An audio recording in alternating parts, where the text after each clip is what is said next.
Bismillahirrahmanirrahim. Assalamualaikum warahmatullahi wabarakatuh. Alhamdulillahirabbil alamin. Wassalatu wassalamu ala sayyidina wa lana Muhammad wa ala alihi wa sahbihi ajma'in. Rabbi shrah li sadri wa yassir li amri wahlul 'uqdatam min lisani yafqahu qawli. Subhanaka la ilma lana illa ma 'allamtana innaka antal alimul hakim. La haula wala quwata illa billahil aliyyil azim. La haula wala quwata illa billahil aliyyil azim.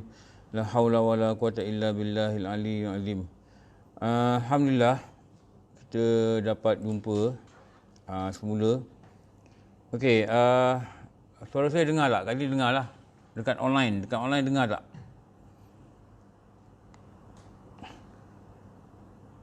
Boleh type tak? Saya tak dengar pula suara orang sana. Okey. Alhamdulillah dengar Okey. Kita buka kitab Ayyuhal Walad. Dekat presentation tu boleh tengok. Kita sambung pada muka surat berapa kalau kat sini? 34. Bukan 34. Nasihat ke-15. Ha? 34. Yang ni 34. ayat bawah apabila. Okey. Oh, ni lain. Ini yang kita Ini lain. Ni kitab baru. Kalau kitab lama muka surat 30 yang ni kitab baru ni, dalam dekat slide kitab baru. Kalau kitab lama dia muka surat 46. 46. Okey, sebenarnya benda ni dah mula. Tapi mula online.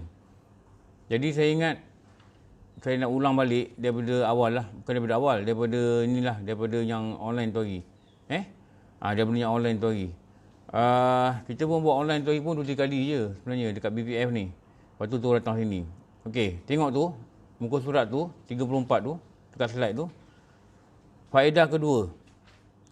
Tengok tu faedah kedua. Jumpa tak? Kita jumpa tak kat mana? Jumpa? Faedah yang kedua. Okey.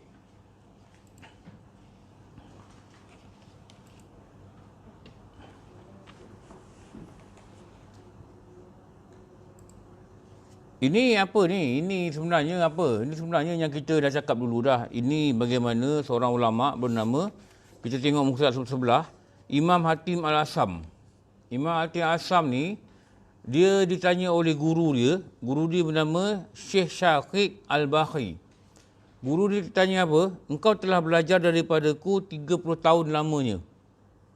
Ini kira belajar daripada budak-budak sampai dewasa lah. 30 tahun belajar tau. Ulama-ulama besar ni belajar dia bukan sekejap. 30 tahun lamanya. Apa yang ilmu yang kau dapat daripada aku? Maka Imam Hatim Al-Asam ni dia kata aku dapat 8 perkara. Ni yang kita dah baca tu itu. Faedah pertama. Kita dah baca dah. Betul? Sekarang ni baca faedah yang kedua. Dia kata dia dapat 8 faedah. Dia rumuskan 8 faedah daripada kitab ni. 8 faedah. Itu cerita tu. Sesungguhnya aku melihat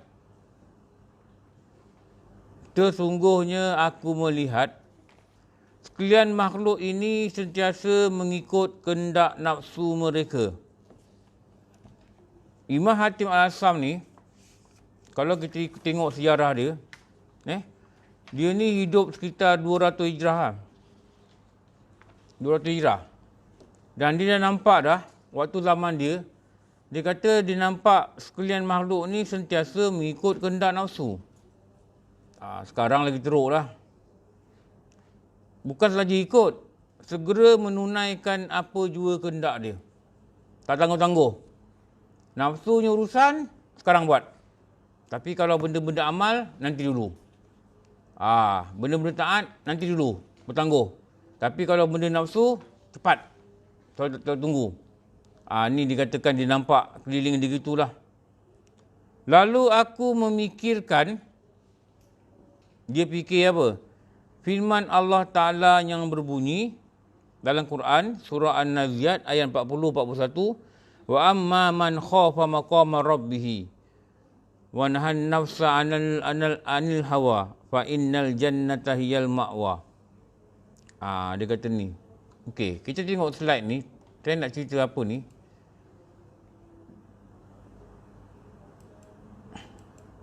Ni. Tengok slide ni Dia tunjuk apa Dia mulakan perkataan dia dengan guru dia, aku melihat. Kalau kita tengok kitab ni, faedah pertama, aku melihat. Faedah kedua, sesungguhnya aku melihat. Faedah ketiga, sesungguhnya aku melihat. Faedah keempat, sesungguhnya aku melihat. Faedah kelima, sesungguhnya aku melihat. Faedah keenam, sesungguhnya aku melihat. Faedah ketujuh, faedah ke-8, sesungguhnya aku melihat. Tengok perkataan tu. Dia nak kata apa ni? Sesungguhnya ni bahawasanya betul-betul benar. Maknanya ini bukan benda tipu benar-benar aku melihat. Dia nak beritahu apa? Tengok dalam slide ni. Dia nak beritahu kita betapa celiknya hati para ulama dengan dia belajar apa yang dilihat. Maknanya apa dia? Maknanya dia hati dia hidup. Hati dia hidup. Dia tengok apa pun dia belajar. Dia tengok apa pun dia belajar. Dia tengok apa pun dia belajar. Keliling dia tengok dia belajar. Jadi macam mana orang tua-tua kita pesan dulu apa yang baik jadi tauladan. Apa yang buruk jangan sepadan. Orang tua-tua dah pesan. Apa yang baik, apa yang buruk ni? Hasil daripada apa? Hasil daripada kita lihat. Kalau kita tengok orang lalai, kita sepadan. Janganlah aku jadi macam ni. Kalau tengok orang taat, kita ambil teladan. Belajarlah something. Belajar sesuatu. Kita pergi rumah orang, open house. Kita nampak tuan rumah ni, anak dia cukup mengagam.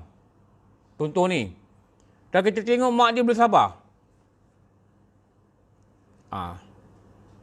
Pernah tengok tak? Mak dia punya sabar, ya Allah, macam para wali. Anak panjat kelapa. Anak panjat kepala. Anak ambil sirap, mandi kat kepala pun saya tengok lah. Ambil sangkuik, mandi kat kepala. Allah, Kita kata kalau anak aku gini, kena lah. Kita kata kena lah. Kita tengok dia steady je. Janganlah. Kadang kita pula imas. Allah, Ada tak orang gini tengok lah? Jadi belajarlah. Apa belajar? Sabarnya dia. Kadang-kadang dia syariat dia longgar je. Pakai baju ketat. Kita pakai baju tak ketat. Syariat dia tak kuat pun. Tapi Allah ada bagi dia sabar. Jadi kita yang nak belajar agama ni, dia pun tak belajar agama kadang. Kita tengok kita belajar agama. Tapi kita tak dapat buat macam dia buat. Maknanya kita tak belajar. Tak belajar. Ada orang macam tu. Ada orang pula cepat pantas di tangan dia dengan anak dia. Dan kita belajar dah. Aku tak nak buat macam ni lah. Kesian dekat budak-budak. Kita fikir gitulah. Kita nampak orang miskin yang pemurah, kita belajarlah. Aku ada duit tak pemurah, orang miskin pemurah.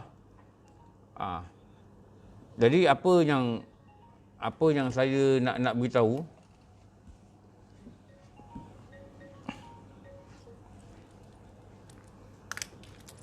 minta maaf ni kawan ni dia tak tahu saya tengah ajar ni. Okey. Apa yang saya nak cakap ni, apa yang kita nak beritahu apa? Lihat dan belajar. Kita kena ada watak tu lah. Watak tu. Kerana apa? Guru selalu cakap, dalam kitab selalu sebut, dia kata apa? Dunia ni adalah guru yang sentiasa mengajar. Ambil perkataan sendiri tau. Saya cukup teruja dengan perkataan dia dulu lah. Bila guru sebut. Dunia ni adalah guru yang sentiasa mengajar kalau engkau ingin belajar. Apa? Dunia ni. Dunia ni. Itu yang kadang-kadang ada guru-guru kata, ramai orang yang matang, dia graduate daripada universiti kehidupan. Universiti kehidupan dia tak masuk universiti. Tapi kehidupan dia mengajar dia menjadi matang. Kan nampak umur baru 17, tapi dah 18, dah boleh tanggung keluarga dah. Kenapa? Kepayahan hidup dia menyebabkan dia matang. Orang dulu saya ingat dulu arwah bapak saya. Pakcik saya cerita, pakcik saya pun dah meninggal lah bulan lalu. Dia kata abah ni bapak saya lah. Belasan tahun umur, kayu basikal kat kampung, orang dulu lah. Jual kain batik, nak tanggung keluarga, belasan tahun. Anak kita belasan tahun main motor lagi. Pantang kunci lepa, hilang kunci, hilang motor sekali hilang. Merayap naik motor. Tapi orang dulu lain. Disebabkan kepayahan ni, ilmu yang dia dapat ni, menyebabkan apa? Menyebabkan dia matang. Dia boleh berfikir secara matang. Kenapa? Dia belajar dia kepayahan. Memang betul lah. Tanpa kita sedar, kita belajar. Dulu masa belum kahwin, malas. Mak masak, tak tolong. Dah kahwin kalau kabut. Nak buat nasi goreng pun telefon mak. Mak nak goreng nasi macam mana? Ni dia senyum ni macam biasa buat je ni. Masa dulu tak ada belajar universiti. Mak apa benda ke, mak masak ke, tidur je tak tolong. Dah kahwin baru tahu. Telefon mak. Itu baru cerita goreng nasi. Nak masak atas pedas, suami nak makan, kalau kabut telefon mak. Kita belajar dengan apa? Dengan perkahwinan ni mengajar kita lebih tanggungjawab. Jadi benarlah kata dalam slide ni saya tulis apa? Imam Ghazali kata, engkau nak baiki diri, engkau laluilah 4 perkara. Satu dia kata apa? Nombor 1 yang paling penting nak baiki diri ni, saya nak kaitkan apa? Kaitkan nombor 4 tadi. Nombor 1 yang paling penting nak baiki diri ni apa? Guru. Mesti ada guru. Mesti ada ustaz lah, mesti ada ustazah lah, senang cakap gitulah. Gurunya macam mana? Guru yang kita boleh serahkan kita punya diri untuk dibimbing. Untuk kita ikut apa cakap dia, untuk kita ikut apa arahan dia. Okey, kalau kita boleh ikut dan dia pun sudi nak bimbing, barulah nama dia antara guru dengan murid. Kalau apa dia cakap, kita tak dengar, apa dia suruh buat, kita tak buat, itu bukan hubungan guru dengan murid. Itu hanyalah hubungan seorang penceramah dengan seorang pendengar ceramah. Itu je. Kita tak boleh declare dia di guru kita. Dan guru pun tak boleh declare, ni murid aku. Kita tak boleh masuk kelas, kita tak beritahu dia. Walaupun kelas ni kat surau masjid. Maknanya dia bukan guru kita. Kalau kat sekolah, cikgu kita tak datang, pada sekolah lah. Kita mesti beritahu cikgu kita tak. Saya tak boleh datang lah cikgu, saya demam. Atau mak kita beritahu, anak saya, kenapa? Itu guru kita. Baru kita boleh cakap tu guru kita. Sebab tu kalau dia punya adab untuk mendapat keberkatan ni, bila kita kata, ni guru saya, kita kena follow the procedure. Kena ikut SOP dia. Untuk layak kita, dia panggil hubungan guru dengan murid. Nak datang rumah ke, nak apa ke. Sebab tu kita nak kena belajar benda ni dengan betul lah. Supaya guru yang kita pilih ni, betul-betul guru yang mursyid. Mursyid ni maknanya pemimpin lah, memimpin. Dia boleh pimpin kita lah. Saya dengar perkataan ni bila pergi haji. Lepas tu kita lawat Taif. Lepas musim haji ni banyak labas dulu lah ni. Sebelum Covid ni cerita ni. Lawat Taif. Bila lawat Taif, sampai ke Taif, ada orang Arab naik bas. Orang Arab ni dia nak pimpin masa ke Taif lah. Dia jadi pemandu pelancong. Dia ni daripada kementerian apa? Kalau kita kata kementerian pelancongan lah. Dia masuk je bas, dia pergi dekat Ustaz Mutawif yang kat depan tu. Dia kata, enta mursyid. Saya ada kat situ sebelah tu, sebelah Ustaz tu. Enta mursyid. Saya ingat perkataan ni, mursyid. Naam, ana mursyid. Mursyid ni pemimpin rombongan lah, saya cakap masa tu. Bahasanya mudah lah. Yang saya tak lupa, dia baru bangun je, dia hadap je orang Malaysia ni. Dia kata, Assalamualaikum. Malaysia bagus, dia kata. Rupanya dia ni adalah wakil daripada kilang apa tu? Alah, yang kita pergi Taif tu, kita pergi tu. Apa nama tempat tu? Bunga apa tu?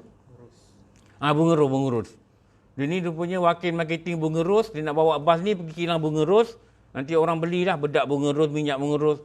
Biasalah orang marketing kan. Malaysia bagus, kita belilah barang dia. Kadang-kadang sampai dia kata Arab tipu, Malaysia bagus. Sampai cakap begitu ke? Nak jual barang dia. Tu kenangan dah tengok. Kadang-kadang yang lagi best saya tengok bawa tempat dia orang, tempatnya dia orang sediakan makan minum kan. Kita masuk ke tempat tu, dia pasang lagu Negaraku. Terkejut kan. Semua orang berdiri, dengan orang Arab berdiri. Punyalah dia nak jaga hati orang Malaysia ni.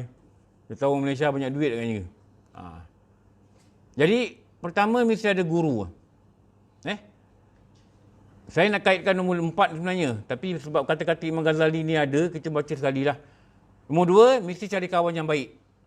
Pentingnya kawan ni. Pentingnya kawan ni tau. Orang soleh semua melihat pentingnya kawan. Rasulullah melihat pentingnya kawan. Lepas tu Rasulullah kata, kalau kau kawan dengan orang baik, macam kau kawan dengan penjual minyak wangi. Ini hadis ni sangat popular. Walaupun minyak wangi itu dia tak bagi kau, tapi kau dapat tempias bau dia. Macam kita masuk pasal wudu lah. Pernah pergi pasal wudu tak? Pernah pergi pasal wudu?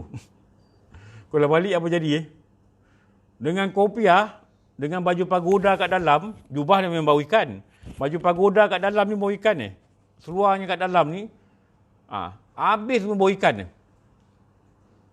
Masuk je tu. Masuk di ujung ke ujung jalan Padahal dia open di tempat Sama dengan pasal lain lah kita masuk tak. Baju kita bau ikan.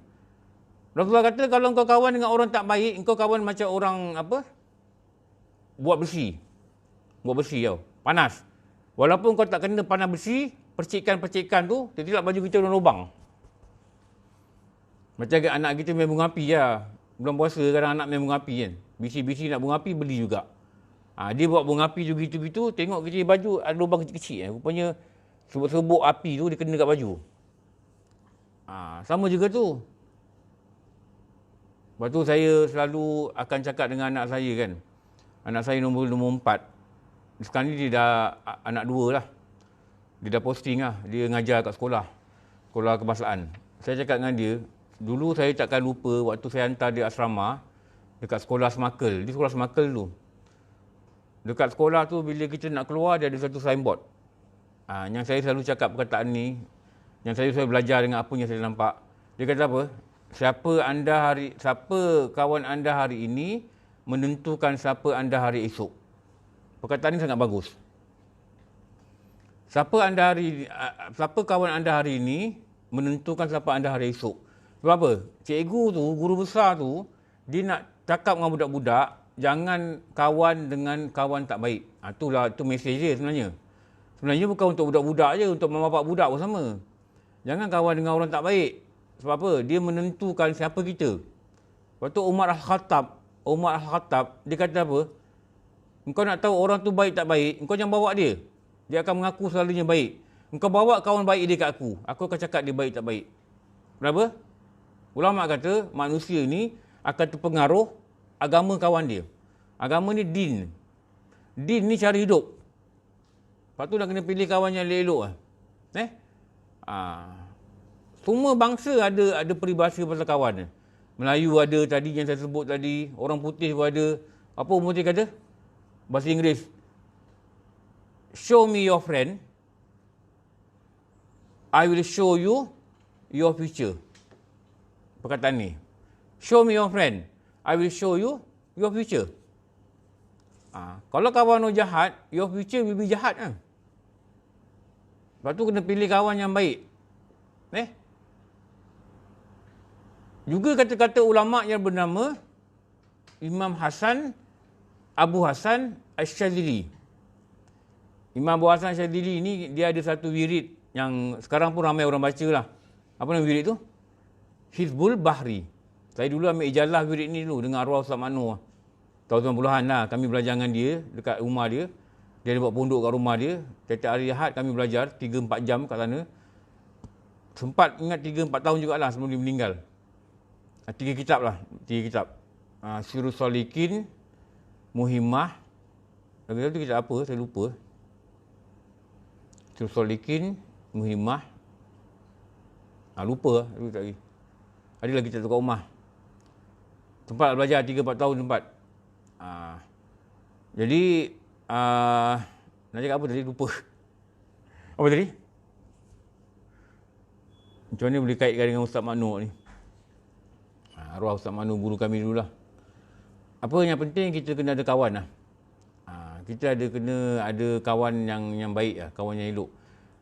Imam Abu Hasan Asy-Syadzili, nak cakap tu tadi. Imam Abu Hasan Asy-Syadzili, alhamdulillah, dia kata apa?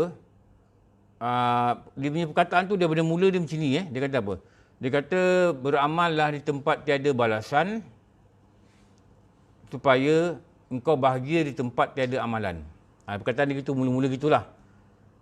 Beramallah di tempat yang tiada balasan. Tempat tiada balasan ni dekat dunia. Kita belajar ni sekarang, kita keluar, kita punya bos tak bagi seorang RM10, betul tak? Paling kuat pun ada dah sarapan. Itulah. Itu bukan kawan bagi sarapan. Tak ada orang, tak ada dalam mana-mana organisasi yang saya tahulah. Kecuali swasta ada buat. Kalau siapa datang pada Ain, dia ada merit untuk naik pangkat. Ada tak sini buat? Ada pun tak ada? Boleh recommend dengan Datuk Fadilah lah. Fadilah pun orang surau kan, lalu datang surau. Ambil attendant. So, you just WhatsApp the name to HR. Pagi-pagi ni yang datang. Jadi, kalau ada satu merit yang dia nak ambil, dia boleh ambil sini. Merit tahu kan? Saya rasa bagus juga. Jadi, satu galakkan orang datang belajar. Satu lagi, kita boleh tahu orang datang belajar ni, dia ada rasa nak jadi baik. Bukan dia orang baik, tak. Saya pun bukan orang baik. Tapi dia ada rasa berubah nak jadi baik. Mungkin satu benda yang boleh diusahakan lah. Orang swasta ada buat. Sebab swasta ni dia punya own rules lah. Tapi sekurang-kurangnya bolehlah recommendation ni walaupun bukan on paper, tapi ada personal recommendation daripada bos. Bukan on paper. Dia kata budak ni budak mengaji. Begitu. Bagaimana Rasulullah buat? Rasulullah ni, kalau ada sahabat buat silap, ada orang ngadu kat dia, Rasulullah akan tanya satu perkara. Sama ada nak hukum atau tidak, Rasulullah tanya apa? Adakah dia ni mengikuti perang Badar? Nampak? Pada Rasulullah, orang ikut perang Badar ni orang hebat. Adakah dia mengikuti perang Badar? Jadi kat sini bolehlah, ini bukan perang Badar. Adakah dia mengikuti perang Fardu Ain? Senang kan datang ni? Senang kan datang kelas ni? Nampak senang Keluar lift, daripada tempat duduk, nampak jalan masuk, nampak. Hakikatnya tarik kaki nak masuk. Betul? Mulalah datang macam-macam ni, nak buat itu, nak buat ini, nak buat itu, nak buat. Tak urgent pun jadi urgent. Kenapa? Nafsu tu cuba beri alasan, jangan datang.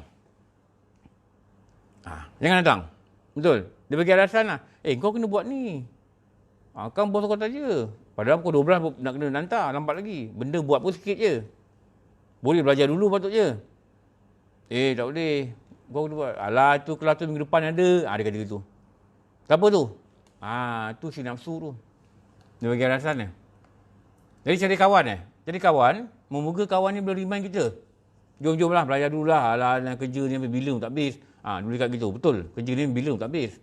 Kalau kerja dah habis, tak payah kita duduk sini. Betul tak? Dia dah pencin dah. Jadi, cari kawan yang baik. Dia kata apa lagi? Jangan sampai Allah melihat engkau di tempat yang tak sepatutnya. Dia kata. Tempat apa tu? Tempat lalai, tempat maksiat. Dan jangan sampai Allah tidak melihat engkau di tempat yang sepatutnya. Tadi dia kata apa?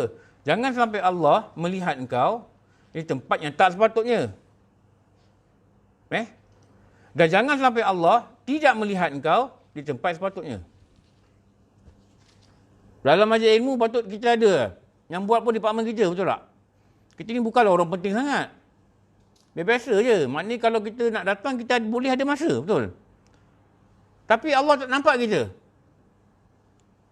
Tapi tempat yang tak sepatutnya, yang tak datang pun tak apa, open house raya departmen lain, blok G, muka kita ada. Tingkat 8 ada, bahagian cerun ada. Ada yang open house departmen lain, muka kita ada. Ada masa datang lah. Tapi surau buat kuliah Luhur tak pernah nampak. Kita ni bukan ahli surau, kita ni ahli open house, rupanya. Tak sedar Allah tak pilih kita lah. Okey, last kali dia cakap apa? Tu dia cakap pasal kawan. Carilah sahabat-sahabat yang baik dan janganlah engkau lepaskan dia kerana mereka adalah permata yang sangat berharga. Tu Imam Abu Hasan Asyadili. Tu pentingnya cari kawan-kawan yang baik. Kalau ada kawan yang nak pada agama, kita kena kenal lah. Masuklah grup-grup WhatsApp belajar agama ni. FB kan banyak kan. Grup ini, grup pondok, grup pelajar turat. Macam-macam grup ada. Masuk. Pokoknya tahu aktiviti. Mana tahu kita ada masa ke kita nak pergi. Jangan masuk grup-grup lain. Okey. Nombor 3, apa dia kata? Mendengar kata musuh dan ambillah ia sebagai cermin diri. Sebab apa? Musuh ni dia akan cakap benda tak baik lah. Dia akan kutuk kita pemalas ke apa benda ke. Itu memang musuh cakap gitu lah. Jadi ambil, jangan marah dia, jadikan cermin. Kalau betul, hendaklah baiki segera. Baiki segera. Orang kata, ada musuh kata dia ngumpat kita, orang sampai kat kita. Dia kata kau ni sebenarnya berlagak, tak sabar hidup kau. Ambil, buat cermin. Kalau betul lah, baiki. Kalau tidak, kita boleh baiki diri. Kenapa? Tak ada orang yang menyatakan keburukan kita. Kawan baik, dia tak cakap keburukan kita. Betul tak? Dia malu, dia segan. Dia segan. Apa kita kata, dia je. Lebih-lebih lagi, dia ada kepentingan dengan kita. Kita selalu bagi dia duit. Kita selalu tolong dia susah. Waktu tu, kita tak akan cakap keburukan dia. Hatta dia buat lawak, tak lawak pun kita ketawa. Kenapa? Kita ada, apa kata? Kepentingan. Kita ada interest. Kita ada interest. Kita akan cakap apa keburukan dia. Jadi kita nak cakap apa? Yang cakap ni musuh lah. Musuh orang tak suka kita. Nombor 4 ni, jadi katakan apa? Ni dia kait dengan kitab ni lah. Melihat keliling dan mengambil pengajaran. Imam Ghazali kata tu. Lihat keliling ambil pengajaran. Ambil pengajaran. Apa-apa pun belajar. Jalan melihat. Tengok orang susah, melihat. Orang susah, kita kata, aku syukur tak, aku senang. Jumpa kawan kita, saudara kita orang Bangladesh. Kalau orang lelaki lah. Orang perempuan janganlah tegur, tak elok lah. Orang lelaki, cuba tanya dia. Tengok nama dia kan ada nama kan. Cuba sebut nama dia. Wah, dia betul-betul appreciate. Saya memang selalu buat jadi gini. Saya kadang bila kita depan minyak, dia nampak kita pakai serban, dia beri salam tu, 5-6 kali beri salam. Assalamualaikum bos. Dia panggil kita bos lah, biasalah dia orang ni. Semua bos. Kita kuli pun jadi bos. Tengok nama dia. Faruk. Dia bukan Faruk, dia Faruk O dia 2 kali. Faruk, kita nampak nama Faruk, kita panggil dia. Faruk, you Bangladesh ke, Myanmar ke, apa? Bangladesh bang. Cuba tanya dia. Sudah kahwin? Sudah. Anak berapa? 3. Tanya lagi. Berapa lama tak balik? Sekarang sudah 6 tahun. Dia kata anak yang kecil sudah 6 tahun. Tapi masa saya tinggal dia baru lahir. Allah, saya kata. Dia kata ada tengok muka. Adalah video call lah dia kata. Tapi tak boleh selalu lah. Duit tak ada dia kata. Tak tahu lah apa masuk duit tak ada lah. Tapi video call ni kalau pakai internet ni tak bayar apa pun. Tapi dia tak tahu lah macam mana dia masuk itu kan. Dia kata kampung pun tak ada internet bagus. Dia kata mau jumpa anak pun susah. Jumpa pakai video call tau. Kita kata dengan diri kita, gaji mereka ni tak berapa, 1,000 lebih sikit je. Kita tanya gaji berapa? 1,200. Dah kerja 6 tahun. Kita ni, gaji kita mungkin lebih daripada tu. Dan kita jumpa anak kita hari-hari, betul tak? Kita balik je anak kita ada. Kita balik anak kita ada. Jadi apa yang kita kena belajar? Apa yang belajar? Apa yang kita belajar? Dari situ apa yang belajar? Adakah kita syukur? Syukur tak jumpa anak? Hari-hari nampak anak dia pakai video call dia pakai video call tau. Tak jumpa isteri 6 tahun. Kita hari-hari jumpa isteri. Hari-hari nampak suami kita. Jadi benda pertama yang kita belajar, tanya diri kita. Aku syukur tak jumpa anak aku ni? Ada orang tak syukur Dia rasa ni biasalah jumpa anak. Tak semua orang jumpa anak, betul tak? Itu kan kawan kita yang Bangladesh tak jumpa anak. Ada juga yang saya jumpa tu, dia kata saya sudah 7 tahun tak balik, tapi tahun depan mau balik, kontrak mau kasih habis, dia tak nak sambung lah. Saya kata, saya tengok nama dia Akbar. Akbar tak mau kerja sini lagi ke? Tak mau abang. Saya sudah pining je. Saya kata, kenapa pining? Saya isteri 2, kata. Oh badan lah. Bini 2, dia kata. Tapi dah 8 tahun, 7 tahun tak jumpa, sudah pining je. Lepas tu kawan dia sebelah, kawan dia cakap, bang, you boleh tolong tak? Dia mau itu perempuan dalam kaunter budak perempuan Melayu jaga kaunter dia tunjuk. Oh, aku tak nak masuk campur. Ini cerita aku tak nak campur. Kau jangan main-main. Abang boleh tolong sekali cakap sama dia lah. Ini bukan hal kecil ni. Kau nak kau ngurat sendiri. Jangan suruh aku pula di orang tengah. Dalam pada gurau-gurau tu lah, kadang-kadang kita simpati . Jadi tak salah lah kalau kita singgah pasar malam, kita ada beli barang sikit pada saya lah. Orang lain saya tak tahulah fikir macam mana kan. Tak salah lah. Kita nampak dia tolong kita pumpkan minyak, kita ambil RM2 masuk dalam poket dia. Tak salah. Atas dasar kasih sayang kita sama Islam. Dia sacrifice dia korban dia punya keluarga tau untuk dapat rezeki tau. Tu saya kata kalau kita boleh melihat dan belajar banyak ilmu yang kita dapat dekat luar tau. Berbanding dengan ilmu yang kita dapat dalam bilik kuliah. Betul. Saya dulu 10 tahun lalu saya baru pindah buat rumah kat kampung kan. Tanah luas. Jadi tiap-tiap bulan kena mesin rumput.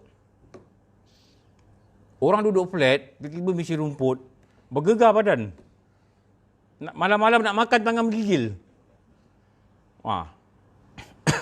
Masa tu lah nak belajar dengan orang jual mesin tu.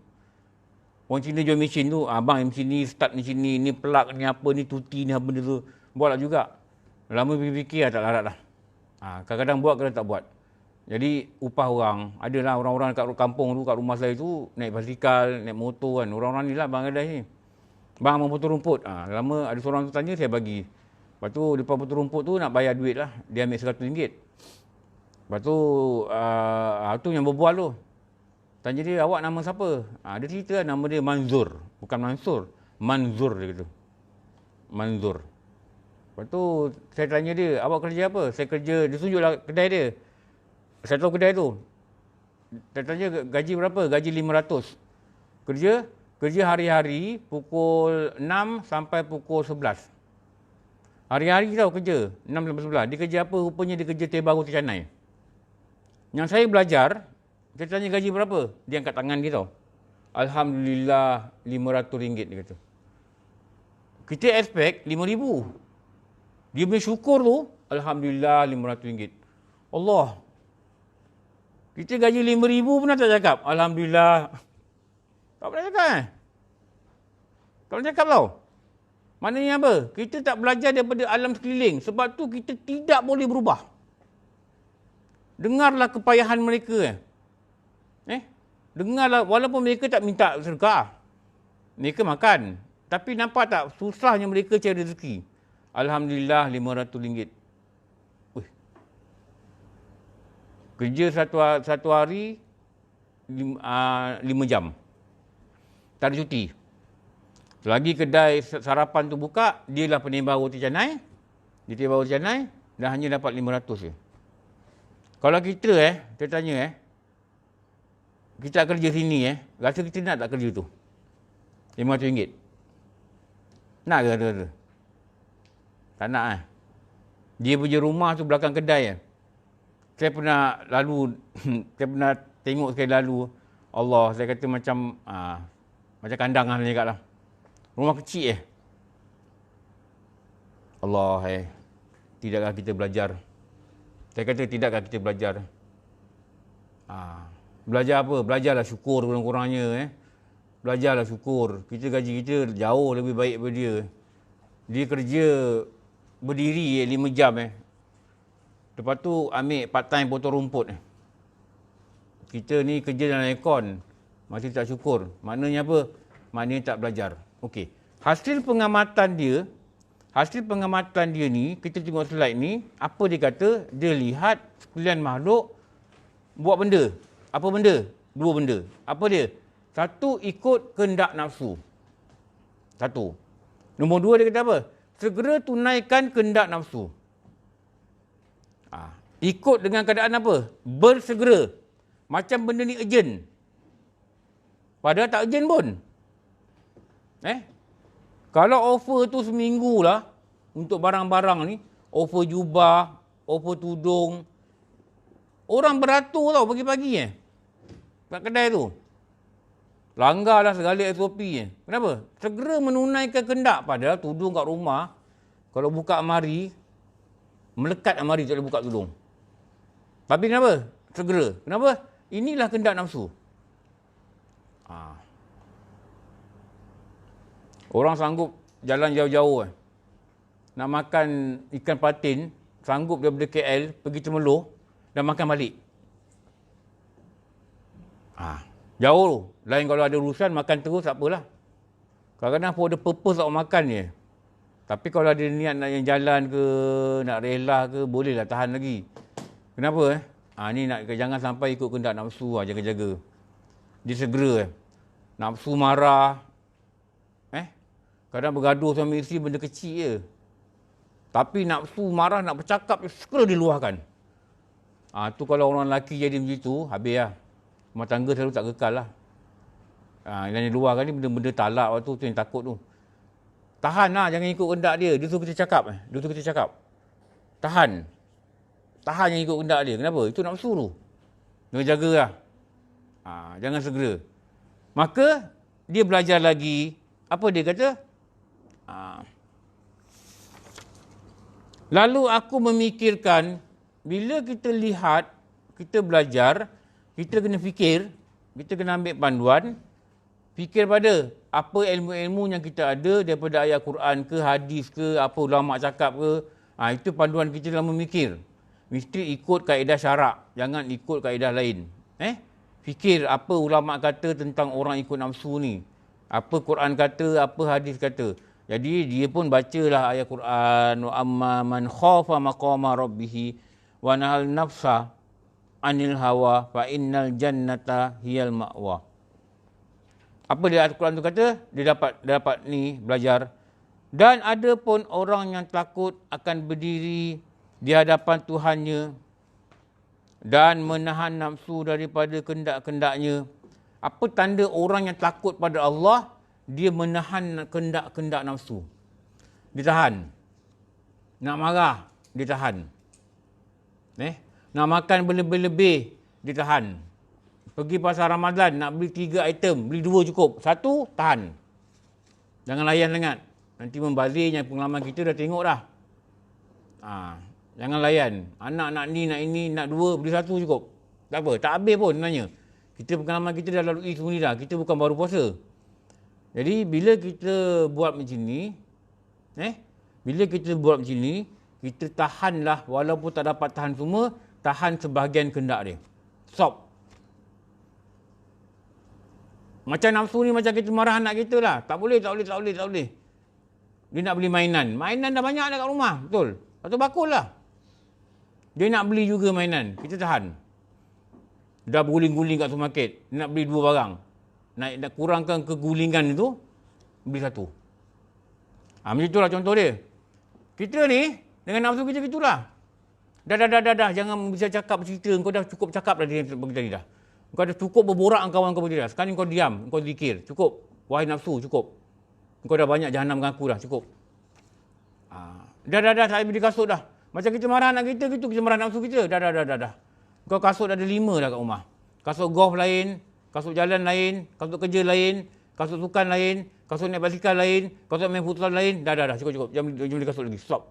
Jangan beli kasut. Jangan tengok kasut sekalipun. Saya pernah tengok lah orang-orang kaya-kaya kan, dia kadang-kadang mereka ni banyak barang. Saya pernah tengok orang ada 21 kasut kat depan rak kasut dia. Saya tengok. Sebab apa saya kira? Itu banyaknya kasut dia. 21 kasut. Allah, saya kata. Belajarlah. Belajar apa? Mungkin kita tak kaya macam dia. Kalau kita kaya, mungkin kita 25 kasut. Mana kita tahu? Kita tak ada kasut, bukan mungkin kita tak ada duit. Tahan, jangan ikut kehendak dia. Tahan, jangan ikut kehendak dia. Kenapa? Itulah tanda dalam Quran kata, orang ini takut akan Allah. Apa dia buat? Menahan kehendak nafsu daripada kehendak-kehendak nafsu. Maka orang ini, apa Allah nak bagi hadiah, apa Allah nak bagi ganjaran, akan dijadikan baginya syurga sebagai tempat tinggal. Allah nak bagi rumah. Rumah tu namanya syurga. Kat sini nak bayar duit rumah pun pening. Rumah sekarang cukup mahal. Kalau rumah, saya tengok rumah dahsyat betul lah. Kat Sungai Ramal tu hari baru buat. Lama dah siap saya tengok. 780,000. Ada pula orang beli tu. Kita kata, mahal. Itu kalau bayar loan 25 tahun Berapa man? Kau 700,000 Orang ambil 200,000 pun 1,000 lebih bayar. 3-4 ribu ada Ustaz. 3-4 ribu Kadang-kadang yang beli ni kerja swasta, tiba-tiba COVID tak ada kerja. Tu. Kerja-kerjaan pun belum tahu tau. Jangan kata aku kerjaan, jangan. Rezeki kita bukan majikan kita bagi, rezeki kita Allah bagi. Kita tak tahu apa jadi akan datang betul Tiba-tiba jadi macam-macam, tak kerja, dipotong-potong gaji. Saya ada tengok ada satu tempat tu potong gaji 20%. Dia bagi taklimat, lepas taklimat tu kelas pada ain. Saya datang awal. Saya tengok taklimat, saya dengar sekali. Rupanya pengumuman potong gaji 20%. Kerana pandemik punya kesan pada company tu lah. Saya tengok muka budak-budak kesian betul lah. Lepas tu saya tanya, saya katakan diorang, Allah sikit je kalau gaji 3,000, 20% ni RM600 je. Apa selalu mereka kata? Ustaz, banyak hutang. Ni. Memang. Selalu makan minum ni insya-Allah lah tak banyak mana kan. Kalau kita gaji masak, kalau tak makan 3-4 orang kat rumah ni sikit je belanja. Kalau rajin beli, memang mahal lah. Tapi masalah dia hutang. Saya kata itulah. Nak cakap apa betul tak? Jadi Allah menjanjikan apa? Allah menjanjikan syurga. Tahan nafsu, Allah bagi syurga. Maknanya nafsu ni penghalang masuk syurga. Dengan cara apa? Ikut kehendak dia. Ikut kehendak dia. Kita minggu depan ada lagi satu Jumaat sebelum puasa mana? Kalau ada kelas minggu depan, saya nak cerita pasal Ramadan. Siapa yang dah ikut online dah dengar cerita ni lah. Semalam baru habis. Tak habis lagi pun semalam sebenarnya. Jadi saya kat sini ramai yang tak ikut online. Minggu depan kita akan pasang slide Ramadan lah. Yang ikut online berapa orang? Kak Syamil mana? Syamil datang Appointment hospital. Okey. Yang ikut online tak ramai kan? 2-3 orang je. Ikut. Nama apa? Zaid. Cik Zain. Zain. Cik Zain. Oh, Zain. Zain. Oh, Zain tu awak lah. Saya ingat nama Zaid. Zain. Oh, ada nama Dia ada. Okey. Cuma dia kat BKP. Sebab nama orang ramai sangat. Ada Zain, ada seorang tu Zizi Zain. Ada seorang tu, kerana dia tak nama lain nama anak-anak dia pun ada guna. Ramai menyamar Ustaz. Ada nama orang Mexico pun ada. Saya kata mana pula Mexico. Rupanya anak dia budak-budak muda biasa kan. Mana dia bukan nama betul dia. Dia nama macam-macam Dulu ada satu nama nama orang Mexico. Rupanya kawan saya. Dia pakai anak dia punya akaun. Ikutlah. Perlahan-lahan ikut online tu. Dapat manfaat tu ambil. Jadi pujuk hati kita untuk kita ulama selalu ajar gitulah Kalau engkau malas buat ketaatan, engkau fikirkan ganjaran yang Allah sediakan. Supaya apa? Dia mendorong kita. Allah janji dalam Quran ni, engkau tahan nafsu engkau akan berdiri depan aku dan aku akan beri engkau syurga. Ganjaran ni syurga je. Sebab apa? Pedih ni nak tahan nafsu ni, pedih. Dia against the norm tau. Dia berlawanan dengan norma kehidupan kita. Orang cerita makan-makan, gini-gini sampai balik, kita tahan nafsu kita. Orang kita barang ini cantik, barang ni kita tahan nafsu kita, jangan beli. Tak perlu. Kita beli apa yang perlu je. Jangan ada tudung baru, kita nombor satu yang beli. Tudung dah banyak. Jangan ada pakaian baru, kita nombor satu. Sedangkan benda itu dah ada, tak perlu. Jadi kita mengikutkan kehendak nafsu. Ini kena hati-hati lah. Jangan buat lah. Jangan buat. Rugi. Hidup ni bukan lama sangat pun.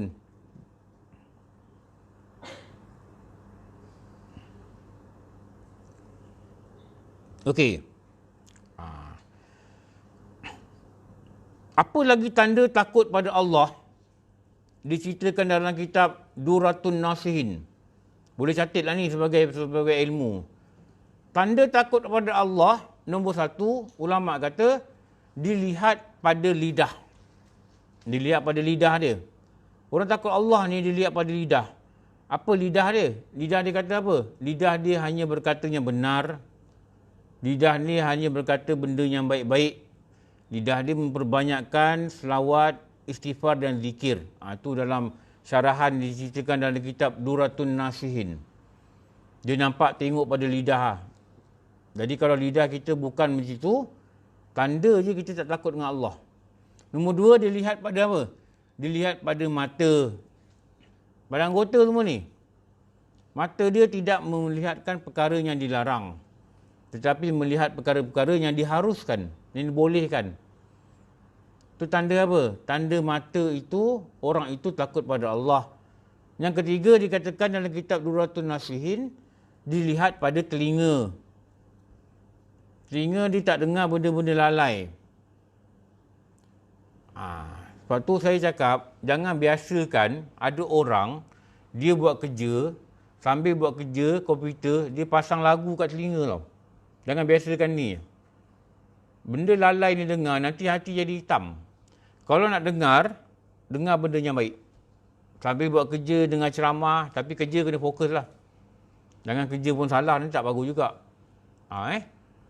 Tak apa. Tapi kerja kena betul. Kalau bos kita kata tak bagi, tak boleh cara ni, kau buat kerja silap selalu, jangan dengar. Itu larangan maknanya. Jangan dengar benda-benda yang lalai lah. Benda-benda tak elok. Jangan dekat office pergi tengok pratonton, tengok drama. Semalam dah tengok, dia ulang lagi dekat YouTube.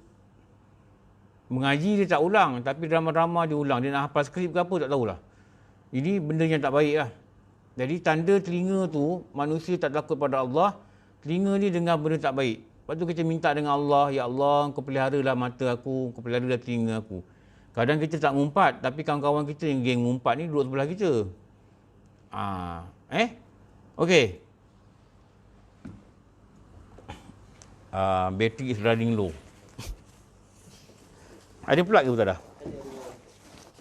Jangan jadi macam tu lagi. Running low, tak sempat nak buat apa, dia padam. Tolong man.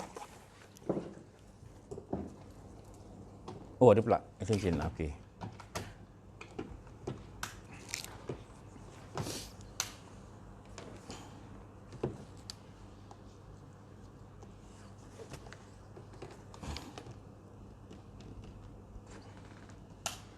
Dah on? Okey dah. Alhamdulillah. Okey.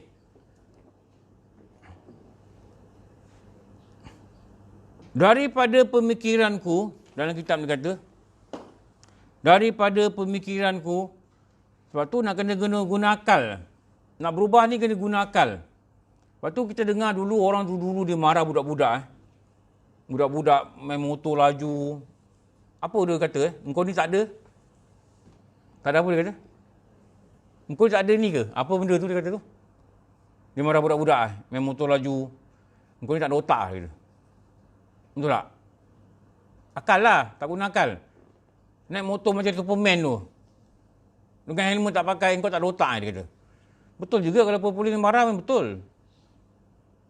Engkau tak ada akal lah, engkau buat macam ni. Engkau kalau jatuh kan kemalangan, kan mak engkau menangis kat rumah. Kan saya dengar kalau polis marah. Betul dia kata tu, betul. Engkau tak ada otak Kalau orang-orang kat Kedah dia kata hang ni tak ada akal Dia refer pada ni.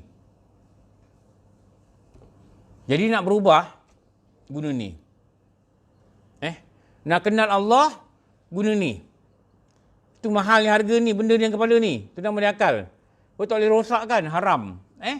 Ambil benda yang memabukkan, haram. Kenapa dia rosakkan akal? Lepas tu orang kalau tak ada akal, gila, sebabkan gila, dia tak wajib apa? Tak wajib sembahyang. Tak wajib puasa. Tak berakal. Jadi nak berubah pun, mesti guna akal. Akal ni antara dia kata apa? Merenung, belajar, melihat daripada pemikiranku terhadap ayat ni. Ayat apa? Ayat tadi. Wa amma man khafa maqama rabbih wa nahal nafsa anil hawa. Fa innal jannata hiyal ma'wa. Ayat ni lah. Aku memikirkan terhadap ayat ni. Dia dah belajar dah dengan guru dia. Dia dah dengar tafsir guru dia. Maka timbul satu keyakinan. Tu timbul Tu benda timbul tak? Timbul ni selalu datang dari mana? Dari mana? Gunalah akal sikit. Dari mana? Takkan tak boleh fikir. Timbul ni dari kolam. Betul tak? Dari dalam. Timbul. Jadi ini timbul dari mana ni? timbul satu keyakinan. Kat mana timbul? Dari mana datang? Hati. Di dalam hatiku. Maknanya lubuk hati paling dalam ni dia timbul satu benda. Itu nama timbul. Ulama dulu dia bercakap, perkataan yang diguna, perkataan yang ulama terjemah, sebiji ambil perkataan yang mereka guna, setiap word tu dia ada benda, ada mutiara yang kita kena ambil. Tu saya pergi, masa pergi petani tu, Mutara ikut petani kan? Tu tanya dengan Babail, saya dah ambil gambar dengan dia. Diorang semua dah naik bas. Saya tanya Babail, kita apa pakai? Saya tanya. Dia kata tasawuf, kami belajar dia kata. Penawar bagi hati. Baca tiap-tiap hari Khamis. 2 jam. Tiap-tiap minggu lah. Tiap-tiap minggu hari Khamis. 2 jam. Dia kata 2 tahun setengah baru habis je tu. Saya tanya berapa lama habis apa? 2 tahun setengah. Penawar bagi hati ni dia nipis je. Saya kata lama je. Dia kata saya ngajar dekat pejabat sini lah masa tu. Ni cerita lama dulu saya ngajar dulu. Masa tu zaman Azlan Putrajaya, Azlan Pindah Putrajaya kan? Mana kena Azlan tak? Badrul, pindah Badrul kan? Baru pindah Taiping. Banyak AJK Surau ni pindah. Siapa lagi dulu? Aliman ada di blok ni kan? Blok sana. Saya cakap dengan dia, Baba, saya ngajar dekat pejabat kerajaan sana, penawar bagi hati, sebulan 2 jam. Sebulan 2 jam lah. 4 minggu 2 kali kan? Sebulan 2 jam. Saya habis 2 tahun.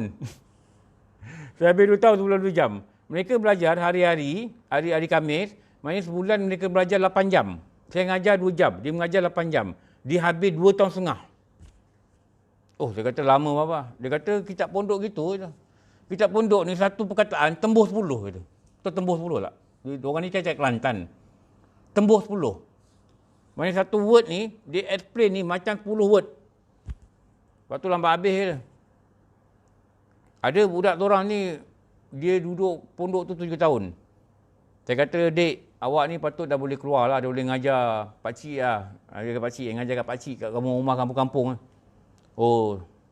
Tak say je. Tak nak. Banyak lagi tak tahu. 7 tahun duduk pondok, dia rasa tak tahu apa-apa. Kita ni macam tak tahu apa-apa sebenarnya lah. Kita lah, banding dengan dia. Dia cerita, saya tanya dia, daripada saya dia boleh ngajar dah. Jauh lebih baik daripada saya. Saya tanya dia, kitab ni matan dia apa, syarah dia apa, matan dia boleh cakap tau. Dia kata kalau Bidayatul Hidayah ni, pasti guna dia punya syarah, Hidayatul Salikin. Kalau Matul Abardin, pasti jumpa Baba Rusdi, tahqiq dia buat. Dia kata gini, macam dia mahir. Saya kata awak ni patut dah boleh ngajar. Tak boleh je. Baru 7 tahun duduk pondok, dia kata 6 tahun dekat Indonesia, 7 tahun dekat petani, 13 tahun duduk pondok, takut nak ngajar. Rasa tak ada apa lagi. Allah, saya macam fikir rasa aku tak boleh ngajar lagi macam lah. Betul lah. Hebatnya mereka ni. Timbul keyakinan. Apa? Dalam hati dia, satu, bahawa Quran itu benar. Allah cerita dalam Quran, orang ikut kehendak nafsu. Quran itu benar. Dan ini yang berlihat. Ini nombor 1, dia yakin apa? Quran itu benar. 1. Nombor 2, apa dia kata? Dan nafsu itu mesti dijadikan musuh.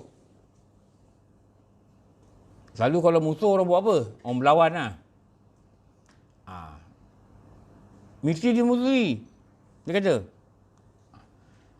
Lalu, bila dia yakin Quran itu benar, dia tahu nafsu musuh, lalu aku pun menjadikan dia sebagai musuh. Bukan jadi kawan.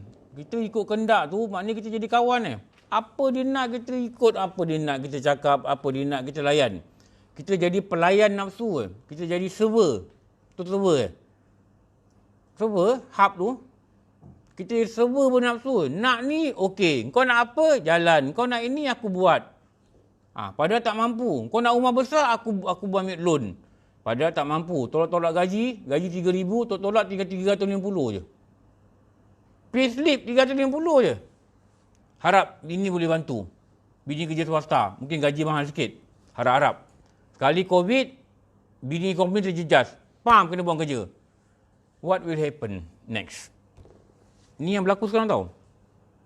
Mula bergaduh. Abang ambil loan, apa? Dulu. Akhirnya, kawan kita pejabat agama kata, COVID ni paling banyak keganasan rumah tangga yang report. Berbanding dengan tak COVID. Yelah, sebab orang efek pada kewangan. Dia biasalah rumah tangga ni kalau duit tak cukup pun pergi bergaduh. Duit lebih pun jadi bergaduh juga. Lepas tu Allah bagi kita kadang elok-elok je. Adalah simpan sikit-sikit kan. Kalau duit banyak pun, cerita lain nak timbul. Tak ada duit, mula. Lepas tu nak kena hati-hati lah. Kita tak tahu apa yang datang menanti hari depan. Kita tak tahu tau. Lepas tu saya selalu cakap dengan anak-anak saya, jangan ambil hutang banyak-banyak. Nanti Rasulullah dah katakan, siang tak senang, malam tak tidur. Betul Rasulullah kata gitu kan. Pada-pada lah. Pada-pada. Ini kadang gaji 1,000 lebih pakai superbike. Bukan orang sini lah. Gaji 1,000 lebih pakai superbike. Mana tak pening, bayar motor 800. Setiap bulan bergaduh dengan bini. Tu tak bagus lah tu. Jaga-jagalah. Jaga-jagalah. Ini semua angkara nafsu lah. Jadi aku menjadikannya sebagai musuh dan berjuang menentangnya. Berjuang ni lawan. Fight. Sungguh-sungguh. Tentang dia, jangan bagi jam kican. Memang kadang kalah. Tapi biarlah selalu menang habis kalah. Kalau tak tentang dia, kita layan dia. Dan aku tidak pernah memanjakannya. Tu manjakan tak? Apa nak ikut? Tu manja tu. Tu manja tu. Cucu dengan atuk lah, dengan nenek selalu. Lebih manja dengan mak dia. Minta mak dia tak dapat, dia minta pakai atuk dia. Betul tak? Selalu kan kita tengok gitu kan. Cucu manja. Tapi kita kena dahat lah nak layan. Padahal dia cakap dengan mak dia, atuk ada duit. Atuk pergi beli barang tak payah duit pun. Dia tunjuk handphone je. Dia tak tahu atuk dia pakai e-wallet.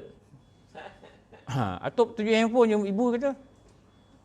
Ibu kata tak dapat gaji lagi. Atuk tak payah gaji. Atuk tak kerja. Dia tunjuk handphone dapat barang. Tunjuk handphone dapat barang. Dia tak tahu dalam ni berapa banyak turun ni. Turun. Dia kata atuk. Dia cucu saya ni. Dia cakap dengan sepupu dia. Dia baru datang. Sepupu dia baru datang, dia nak balik. Dia tadi dah pergi kedai, dia dah beli something lah. Saya beli. Dia kata dengan sepupu dia, kau pergi 7-Eleven, nanti kau ambil je barang. Atuk tak bayar tu kat sana. Dia ingat aku di-share ke apa. Tunjuk je handphone. Atuk tunjuk handphone. Kau ambil, ada kereta kecil tu tau, belah kanan. Nanti kau bagi aku. Dia budak-budak ni, umur 5-6 tahun cakap sama dia orang ni. Saya pun tak boleh explain apa-apa, cakap pun dia faham. Dia kata, atuk bayar pakai handphone. Handphone ni boleh bayar duit, dia kata. Dia tak tahu kita top up dari bank kan, betul tak? Memang dengan cucu atuk-atuk ni, nenek ni dia manja. Tapi nak kena kawal jugalah. Bila nak kena ada didikan jugalah, nak kena suruh semayang, semua gitu lah. Tak guna lah. Tak guna. Jadi aku tidak pernah memanjakan dia.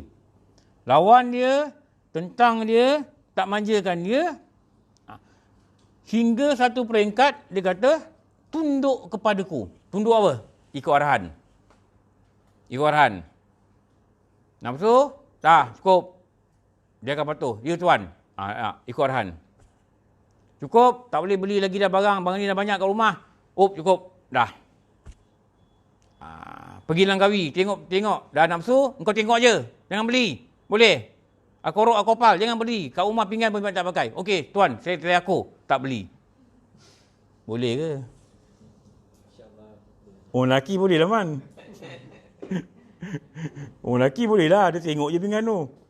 Orang perempuan, tak janji Ustaz. Balik RM1 bas. Tak pakai pun. Belilah dikit-dikit, tak apalah. Janganlah sampai peringkat membeli. Jangan tak ada duit membeli, pinjam duit orang. Itu bukan dia ajar gitulah. Benda pun tak penting. Kemudian lah. Tak penting, tak penting. Kita kena hidup begitulah. Tak rugi ya. Kita tak ada barang mewah pun tak rugi. Ada, tak ada sudah. Tak ada masalah. Sampai apa? Dia akur. Dia tunduk. Dia tunduk. Lawan dia. Bangun. Tidur. Orang yang patuh lah. Jadi nafsu dia patuh pada kita. Jangan sampai dia kontrol kita. Dia kontrol kita, habis kita, jahanam kita. Lepas tu dalam doa yang pernah diajar oleh ulama'. Wahai Tuhan, jangan kau biarkan aku menyerahkan diri, jangan kau biarkan aku menyerahkan diriku pada diriku. Tahu? Jangan biarkan aku ni diserah pada diri aku. Kalau aku serah diri aku pada diri aku, nafsu akan kawal aku, Jahannam. Jahannam tau. Ni Jahannam ni. Dan merasa puas hati dengan tugas dia. Tugas diri kita ni untuk taat dan beribadah kepada Allah Ta'ala. Nanti slide ni ada sambungan. Nanti Man bagi saya email Nanti saya email kat Man lah. Tapi saya kena adjust sikit ni. Ni kalau print takut dia tak nampak tulisan. Nota yang tadi Ustaz email pun saya tahu dia bercelaru. Kenapa? Ada banyak benda yang tak ni macam tak komplit. Sebab Ustaz email pada saya tu yang nota cikgu. Cikgu cerita dia live tu ada yang macam gambar muka tu dia macam tak settle, seka-seka dia. Oh, maknanya sebab saya dah tukar jadi black and white. Mana ambil file tu? Nak adjust dekat dulu. Nanti saya kena check balik lah dengan nota yang saya dah ada tu. Saya yang tak gambar tak clear ke apa? Bukan gambar Ustaz, dia macam tak komplit lagi. Macam gambar muka tu Ustaz ada buat nombor 1 tu semua tu kan?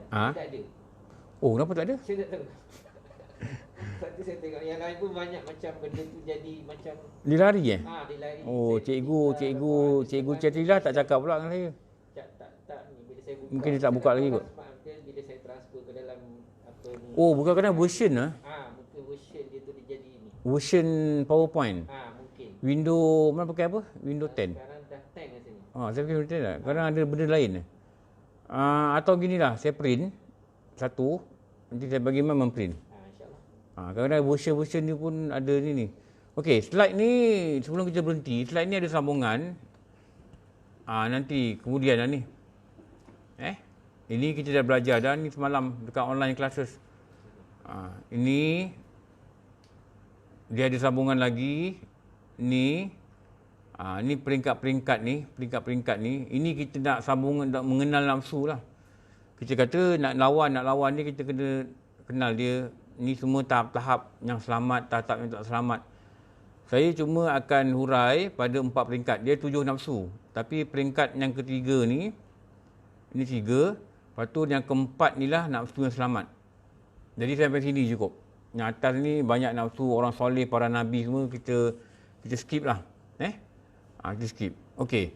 Nanti pada minggu depan insya-Allah kalau ada kelas, itu kelas yang terakhir sebelum puasa. Bulan puasa buat kan belajar? Saya tak pasti dia orang nak on. Kalau kata nak on, saya okey je. Macam mana? Online boleh buat, puasa boleh buat? Boleh belajar tak? Atau tak minum je Ustaz. Tak minum je lah. Belajar boleh kan? Kalau dia orang nak juga kita tapau lah, kurma ke apa. Kalau nak dia datang lah, kalau tak ada lah. Boleh tak? Sekali. Okey, nanti untuk minggu depan saya nak cerita pasal Ramadan ni. Jadi saya harap ni kelas online dah belajar lah ni.